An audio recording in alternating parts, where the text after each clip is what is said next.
Hello, today I will be reading to you the poem The Small Yet Barbaric Death of Small Talk. For as long as I could remember, I have always hated small talk. When stuck in an elevator with a fellow human being, a real, living human being who thinks, loves, and laughs just like me, I stare at the ground. The damp, carpeted floor suddenly becomes more interesting than a potential friend or lover. Oftentimes they too would stare at that majestic carpet, or perhaps at the lovely wall that still smelled of the coffee that had stained it a week prior. Just imagine, you might, and probably do, have more in common with that person than you could possibly imagine. Who knows, perhaps they also collect stamps as their favorite hobby.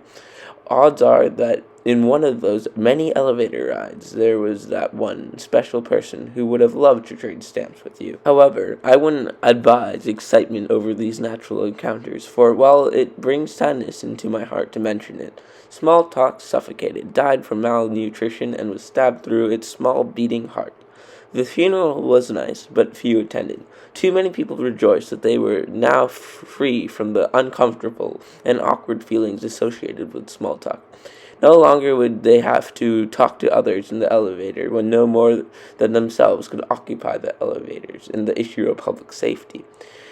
In the dead of the night, introverts, clad in the armor of the world's end, approached these new generations and colonized the future. There were no gunshots in this silent takeover, just mass approval.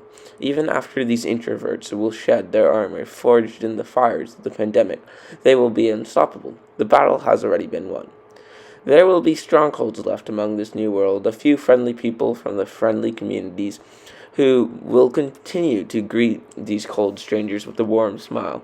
Eventually, these strongholds will disappear, beaten down by the cruelty of the modern world. For as many times as you can try to love a rough, crumbling statue, that rock will never even smile back. On one horrific day, you will be as cold as the stone which you had tried to love.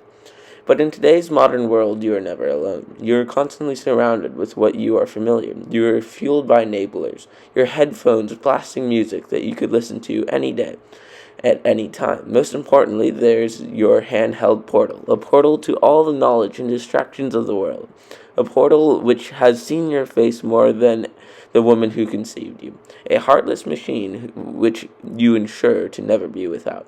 Yes, it was technology that plunged the dagger deep into the soft red flesh of small talk, carefully rotating the blade to guarantee a fatality. COVID-19, the virus that has also destroyed many other lives, only pulled the plug on the life support.